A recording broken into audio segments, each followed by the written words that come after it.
Hello mga kaguma. Wala niyang atong continuation nato sa atong baboy ng breeder nga dili makaon. So muna atong gamiton nga tambal mga kagoms. Ruipin strip. Ang dosage ni 1 ml is equivalent to 10 kilograms.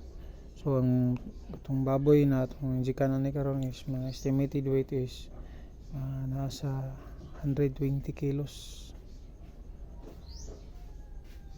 So ano siya guys, kini atong sirens is 10 ml. Pag isampak ni siya full good, makita niyo na siya sa mga 12 ml.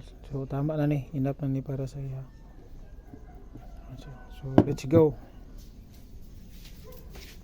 Then tayo guys, kabayan na natin siya vitamins guys. Sa kung sa nga klase sa vitamins B-complex pwede ra. Percibex, vitamin Bixanix P or Bilamel. Pwede po Bilamel guys.